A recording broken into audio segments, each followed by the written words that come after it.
Stella Fairfax wouldn't call herself an expert at hiding in plain sight, but she'd done it for long enough that it had become second nature.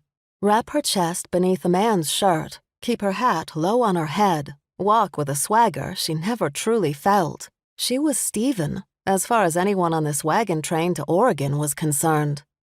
"How much longer do we have to do this?"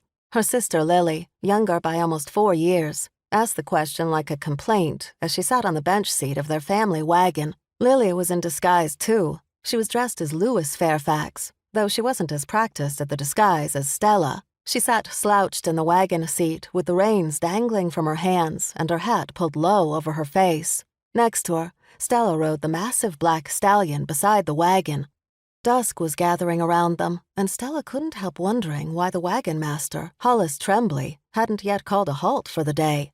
Stephen wasn't a very good horseman, mostly because Stella hadn't actually been astride a horse in all of her 23 years, not until they'd reached Independence, Missouri, just before they'd set out on this long journey across the country. The horse had known she wasn't a strong rider from the very beginning. He'd unseated her before they'd rolled out from Independence, and again 4 days ago, even though she'd become a master at clinging to his saddle. Today, he seemed extraordinary, his power barely harnessed by the reins she held in her left hand.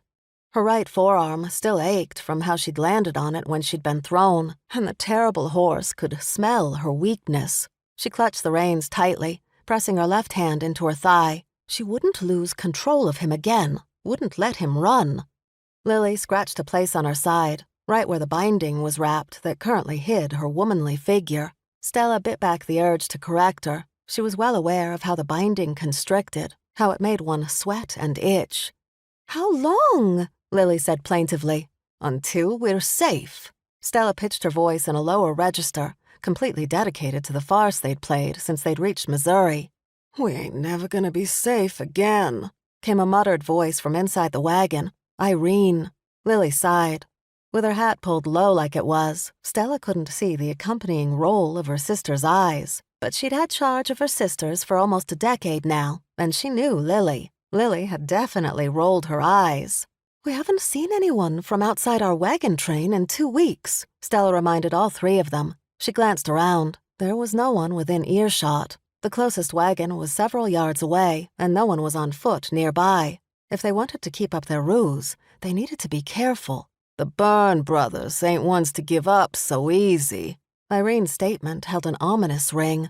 Over the past weeks, Stella had discovered that Irene was one of the most pessimistic people she'd ever known, other than herself, of course.